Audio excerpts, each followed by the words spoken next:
The boy was ready to make a risky decision in order to pick up his sneakers that had fallen on a power line. At night, he woke up quietly from his bed and suddenly woke up his sleeping friend and went outside to a power pole. The boy then managed to climb a nearby tree with the help of his friend's hands, in order to get his hands on the sneakers worn by the star. He reached out to the edge of the tree, desperately trying to get his hands on them. But then the storm suddenly got worse and he could only try to stabilize his weight, which was about to go out of control. And then he grabbed at the right moment. He thought he had it in the bag. But just as he was about to reach his sneakers, a bolt of lightning struck them along a power line, leaving him unharmed. The next day, Kevin went to the reservation window to pick up his Cavaliers tickets as if nothing had happened. The next day, Kevin went to the reservation window to pick up his Cavaliers tickets as if nothing had happened, when his nemesis saw him and told him to report him. Then during the Cavaliers' end-of-game show, he was accidentally drawn to play against the Cavaliers' star of the game. At first, everyone didn't think much of him, but Kevin won over the crowd with a series of unbelievable performances. The owner of the Cavaliers approached the director of the orphanage and offered to sign Kevin to play for the Cavaliers for a very high price. The director of the orphanage was instantly impressed, but he was still serious, saying that as Kevin's current guardian,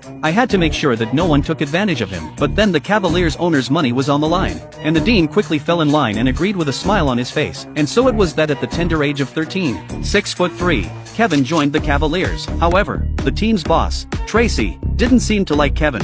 After all, Kevin had humiliated him in a previous one-on-one fight. Then the boss came over and handed Kevin his Cavaliers uniform and said, "You'll be able to change out of your old shoes and put on these new shirts and pants." Then in the Cavaliers game against the Spurs, the coach put Kevin, the strongest player, on the bench because he hadn't seen him play. So the coach didn't trust him. Kevin thought he had no chance to play. But when the score of the two teams were constantly being increased, the coach could not help but call a timeout to prepare for a tactical arrangement. At this time, Kevin took the initiative to propose the use of a two-pass and run game. After Kevin explained in detail, the coach thought it was a good idea and decided to adopt it. But some people did not want to implement the tactics designed by this kid.